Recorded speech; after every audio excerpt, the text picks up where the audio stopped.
Hello, everyone. How's it going? This is Immigration Attorney Moumita. I'm coming to you live to talk about immigration. Thank you so much for your support and for joining me today. I know immigration is a very complicated topic, and many of you have lots of questions on your mind. Maybe you filed something and you're wondering what is going on with that application, what's going to happen to me, or many of you are watching me right now wondering if there is anything that can be done to help you get a work permit or a green card in your situation, or whether all hope is lost. So thank you again for joining me. My name is Moumita Rahman. I'm going to talk about the most widely asked question to me today, which is, I entered with the student visa or I entered with the visitor visa, and I'm wondering if there's any way for me to get status in the United States. And this is a very kind of a difficult question, because when it comes to green cards, work permits, immigrant visas, all these things, it is not always as simple as coming into the US and all of a sudden being able to be eligible to file for a work permit or for a green card. Most usually, you need to have some basis of eligibility to file for a work permit or for a green card. And the three main categories of these eligibility categories are usually family-based, employment-based, or humanitarian-based. Now, for a lot of family-based and employment-based categories, the thing to keep in mind is this: if you enter with any sort of status and you find an employer who wants to sponsor you, or you have a certain other opportunities, you normally need to be in status in order to apply for that. So if you came in as a visitor 10 years ago or 5 years ago, and your visit visa expired while you're here and you're still here, but now you're working for this great employer who's like, I want to do anything I can to help you. Tell me what I can do to help. And they're willing to sponsor you for an H-1B or some sort of, they want to get your work permit. It may not be possible because you've already fallen out of status. So it's really important to consult with a lawyer. But what I can tell you is that there are some categories that don't require you to be in status, and that are cases where you are an immediate relative, meaning that you're married to a U.S. citizen, or you are the parent of an adult U.S. citizen child. That's an immediate relative. You do not need to be in status to be able to get a green card and be petitioned by them. There are other factors that apply. So definitely, as I said, make sure you consult with an attorney who understands how to ask all those questions. But what happens if not only are you not in status, but you did not enter legally into the United States? If you do not have a legal entry, you have probably heard from a lot of lawyers that it is just not possible to do certain cases, because otherwise you need to leave the US for 10 years or for however long and come back to the US in order to get status. And this is what I can tell you. There are actually several different sorts of cases that you have to explore to see if you're eligible for them, because these are the key cases that make it possible for people in the United States to be able to get a work permit and possibly a green card on that category basis, even if they entered without permission into the US. So the main cases that I look at for these are Section 245I. Section 245I is a type of application where if you had an employer or a family file an application for you a long time ago, we're talking about before 2001, then if it was not frivolously filed, and it was possibly approvable, then you may be protected underneath that. And basically that kind of erases your illegal entry to give you the basis of doing an application in the United States. Now, even if you are Section 245I eligible, you still need to have somebody to petition for you now. So maybe it's that same relative, or it's a spouse or an employer or somebody right now who's willing to help you get your papers. Another thing that I look at a lot is something called a self-petition. A self-petition is for spouses of U.S. citizens or green card holders, or for children of, parents of adult U.S. citizen children. And for the self-petition, we're looking at whether you as the immigrant have gone through certain emotional whether you have gone through certain emotional hardships, suffering, any sort of problems with your spouse or with your child that we can use as a basis to explore to see how it's affected you as an immigrant. And on that basis, we may be able to help you get a work permit and possibly a green card, even if you have the permanent bar. So we really have to closely explore these cases, and we also have to closely explore to see if we can help fix the permanent bar through that. And the other two cases that I normally look at are the U visa and the T visa to see if a person who is here with an illegal entry or even out of status can possibly qualify for these sort of humanitarian cases. And also, don't forget, for any of you who have spouses or children who are in the military, you may be eligible to do something called military parole in place. However, military parole in place does not help fix certain things such as the permanent bar or other serious immigration violations. It simply kind of makes you kind of start over if you enter legally and just erases that one illegal entry. So anyway, if you have any sort of questions and you want to see what your options are, give us a call, 212-248-7907. My staff is standing by to book an appointment for you today. So with that, I'm going to go ahead and answer some questions. Have a question from, I want to extend my asylum EAD card from AT1411. Sure, you can give us a call, but we normally don't do just standalone work permit applications. We usually do just the full asylum. Can you please tell us what's going on with California Service Centers processing time? From Ahmed Samir. Ahmed, thank you for your question. I can't tell you what's happening, but you can look online to see what their processing times are for various sorts of cases. All right, Tisha, Jackie, hello. Sarah is asking, do you know about administrative processing? Yes, so Sarah, administrative processing is something that happens to a person's case when they have gone to the consulate in their home country for an interview. And if the consular officer who interviews you is in need of certain documents or needs to conduct certain background checks on you, or they have a doubt as to whether you are eligible for your visa, then they will basically put your case into administrative processing and do a further investigation on your case. Now, the bad news about administrative processing is that it's kind of like your case will go into a little bit of a black hole. You will not get any answers about how long it'll take. And administrative processing on a person's case can take anywhere from 30 days to more than a year. In fact, I have had some cases stuck in administrative processing for more than a year, which is very unfortunate. And I've had other cases that were only in administrative processing for about 2 months. So the range is really, really wide, and it varies quite a great deal. Tisha is saying, my brother renewed his green card in September 2020, and he stays waiting on decision. However, he had a domestic violence charge in 2016. And he did plead no contest. Will this affect his renewal? From Tisha. Okay, Tisha, thank you for your question. I'm really sorry to hear that your brother has been waiting that long. It's actually probably a little bit normal. However, if he pled no contest to a domestic violence charge, it is probably going to be a big problem for him. It may not affect the actual renewal. However, it may cause him to get a notice to appear in court, because a domestic violence charge is very, very serious in immigration law. So I would recommend that you have your brother get that charge checked out, and maybe if he can plead it down to something different or challenge it, then that is the way to go. Shane, hello. Cynthia Arellano, quick question. My sister-in-law has her interview this Tuesday in Juarez.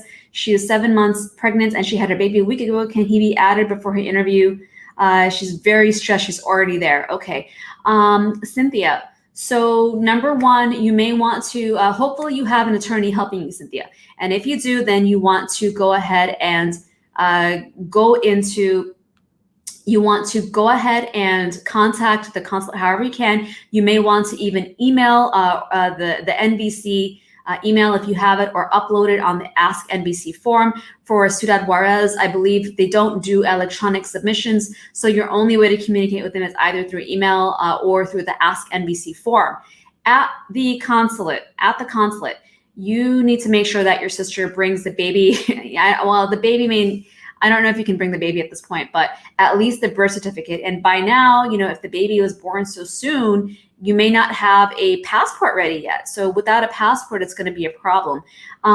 Cynthia, feel free to give us a call, 212-248-7907. I don't have an immediate answer for you right now, but maybe we can talk about it and see what we can do. But definitely make sure your sister goes to the consulate and they might give her some further instructions, okay? 212-248-7907. And hello to my Instagram followers. Question from Abia Chief. If one is in removal proceedings but then files a VAWA application with the USCIS, if the judge decides to dismiss the removal, does that translate to VAWA approval?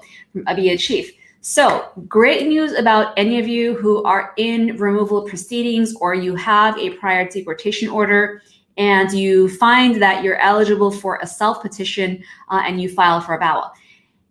Can you reopen your case? Can you get it terminated in court? And it is actually, it makes it, it gives you a good cause to be able to request for a motion to terminate your case or to reopen your case because of the VAWA filing. Now, if the judge does agree to reopen your case or terminate your case, that does not actually mean that your VAWA is going to get approved because the judge has no control over whether the VAWA is approved or not. Only the officers at the Vermont Service Center can decide to approve or deny a VAWA application. However, it'll be a great news if your case in court is dismissed, because that means that you don't have to go to court. Obviously, you're no longer in proceedings and you are eligible to do the green card process outside the court. So Abia Chief, it's a good news that your case got dismissed, but you still need to wait for your VAWA case to get approved. How long does it take to approve a VAWA case? VAWA cases normally take between 1.5 years to 2 years, sometimes more. Okay.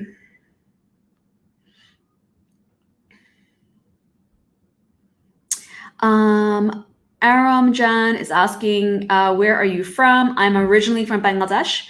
King Cobra is asking, is there a way I could expedite my petition for parents? It's outside normal processing times. From King Cobra. Okay, for those of you who are actually following the processing times with USCIS by checking the page, I have several questions on TikTok and also on YouTube, I'm sure. People asking how long is this going to take? What is the processing time for this?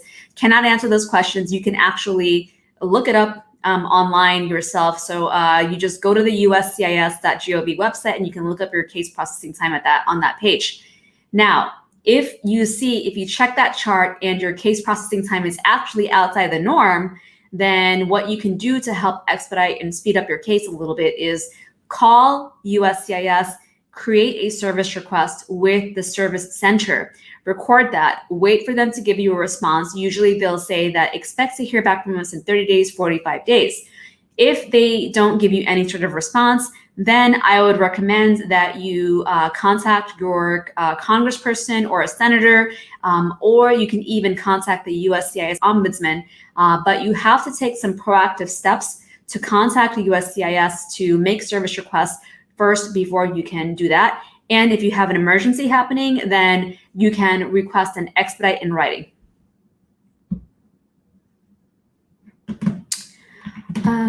Okay.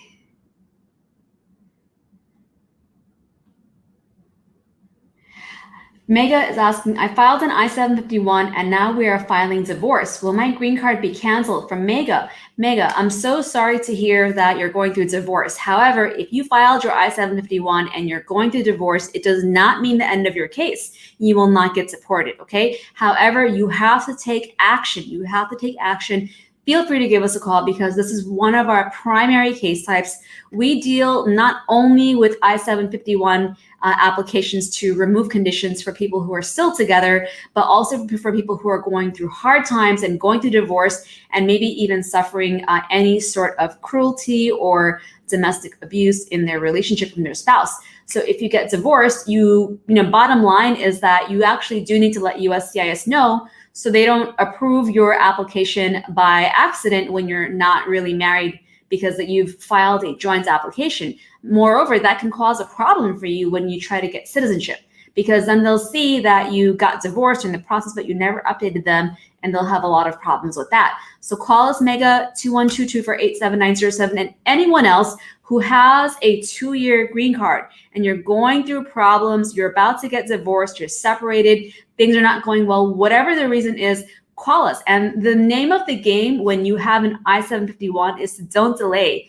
Don't delay, take immediate action, because your status depends on it.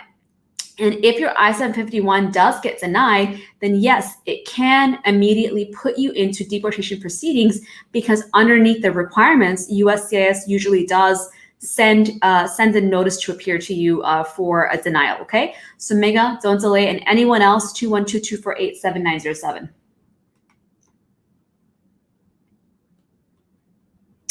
If I have a K-1 visa, can I do my interview in the USA? If you have a K-1 visa from Fitness 456, you can apply for adjustment of status in the United States after you have your K-1 visa, but only if you actually marry the person who sponsored you for the K-1 visa. Then you can apply for adjustment of status and have your interview here. Meg Reddy is asking, can you explain how you get a green card through R1 religious worker? I can't explain all the steps, but you definitely need to have a bona fide US-based nonprofit religious organization sponsor you for it. Mega, you can give us a call, or Megna, you can give us a call, 212-248-7907. Gary Cambo is saying, came here on a fiancé visa. Now my spouse and I are not getting married. Can I stay here and apply for student visa? Gary Cambo, okay. This is a very important service announcement for anyone who is here on a fiancé visa.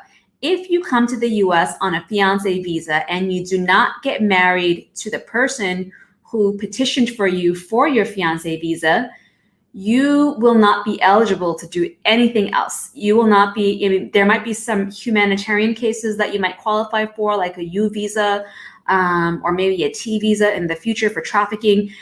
But you will otherwise not be able to marry somebody else or do, other things. Now, you might be able to do a change of status, but it's highly unlikely. I'm not 100% sure if that would actually work, but you would have to do a change of status and you would not be eligible to do adjustment of status.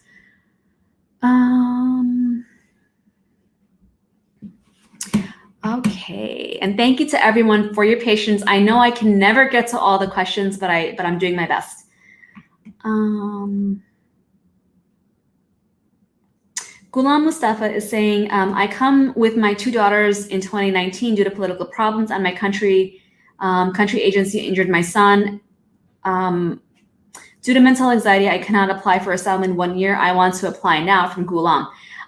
Okay. Ghulam, and anyone else who has come to the US and you've been here for a little over a year and you want to file for asylum now, I would say give us a call. Give me a call, 212-248-7907, Ghulam. I'd be happy to evaluate your case to see if you have a good exception or excuse to not filing the asylum on time. And yes, you can, you may be able to prevail, but it is very difficult. So you really have to evaluate the case and the risks and everything really well. Okay, Ghulam, 212-248-7907. Xavier Chavez, Mexican, married to a U.S. citizen, 19 years, and entered legally. Do I have any chance? Xavier, por favor, llámenos, porque I will look at your case. I will look at your case to see what you qualify for. And I have done many applications for people who entered illegally. They've been married for a long time, married to a U.S. citizen. I want to talk to you about your marriage and see what options you have. And I want to be able to help you get a work permit and a green card. So give us a call, Xavier, 212-248-7907. Okay, I have a question from Notorious23. What's going on with the DACA ruling? When can we expect another decision? There has been no new information yet about the DACA ruling. There is literally nothing that's been happening. It is the same status quo, which is that the judge in Texas made a ruling that is basically staying and stopping the DACA program right now. No new applications, but renewals and advanced paroles can proceed. Okay.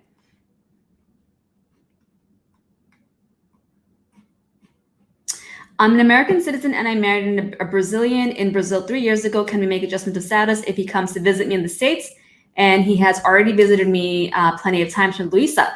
Luisa, give us a call, because when people come here on a visit visa and they want to apply for adjustment of status, There's several factors that need to be looked at, including the person's intention in coming here, what they say to Customs and Border Patrol, and all of these things. And if there's no misrepresentation of the intention and things like that, then it may be possible. But definitely things need to be done carefully so that your spouse does not end up having a problem getting his green card later, okay? 212-248-7907. Anthony Apodaka, hi, how are you? From Heriberto, I need help with my case. I was married in the USA, but my case was declined. Heriberto, give us a call, 212-248-7907. I would be happy to review your case and see why you were denied and to see if there's anything that we can do to help do another case and get you approved, okay? Hal Brown is saying, what if you married an American for 11 years and he won't get a job? Last tax return was in 2018. We have 3 kids from Hal Brown. Okay, so Hal Brown, you might be going through a lot of situations right now. If you marry someone, they're refusing to work, they make you take on all the expenses, all of the burden of supporting the family. You have 3 kids, you're working overtime, you do stuff at home, you're never appreciated. In fact, you feel kind of scared like what might happen if you don't do that. Give us a call, 212-248-7907. When you are forced to carry all this burden and shoulder all the expenses and take care of everything, and you feel like a servant, and you feel like, you really have no choice but to do it. These are things that indicate a problem to me. And the good news is that I may be able to use those problems to help you get a green card, to help you get a work permit, and to help yourself get out of that situation, okay? So Hal, give us a call, 212-248-7907.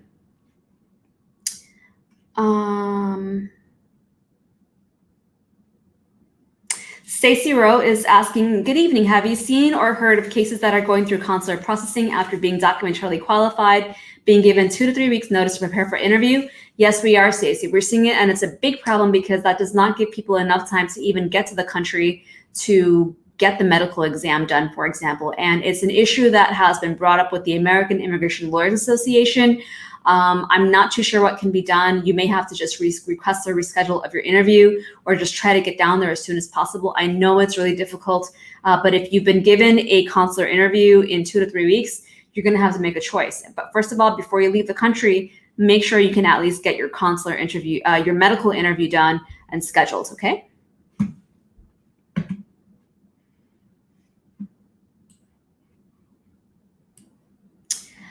Soba Pastry is saying, if I filed asylum a few years ago, but I don't have a green card at the moment through marriage, and I'm willing to cancel the asylum because of changes in the situation, can I travel to my home country? From Sobo. So you may be able to do that if your situation has changed and you no longer fear going back to your home country, you want to cancel your asylum application and proceed on a marriage green card. It may be possible, but definitely talk to a lawyer. Give us a call, so 212-248-7907. So we can see if that is the best way for you to proceed. Hello to everyone, all of my followers and my friends and colleagues, hello. Naveed is asking, is there something called special marriage in Bangladesh? I have no idea, Naveed, since I don't practice law in Bangladesh. I'm really sorry. But if you get married in Bangladesh and you want to apply for a green card or an immigrant visa, your marriage, it needs to be done according to the laws. I know that if you're Muslim, you need to have a nikah-nama and you need to register your marriage. For everyone else who's not Muslim, I think you get married according to the religious laws.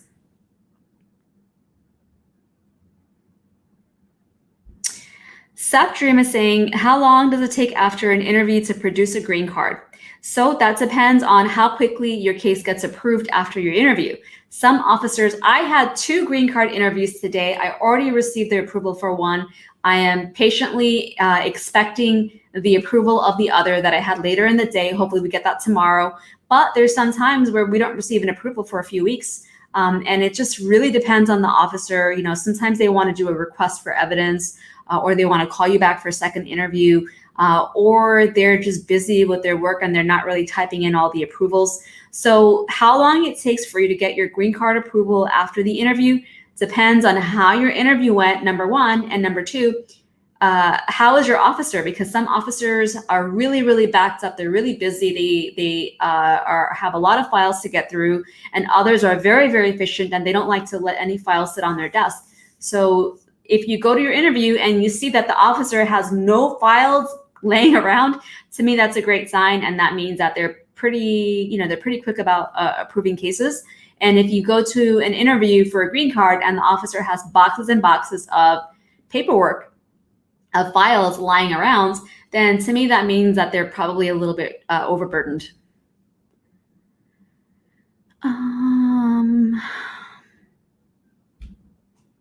Are work permits for Salvador going to be able to renew? I know our extension is up in October. Yes, I believe TPS is back, Bree. I believe TPS is back for El Salvador. I'll check that a little bit later. Okay. All right, guys, so it's 7 o'clock. I have to get going, but thank you to everyone who's watching and who's joined. I really appreciate your support.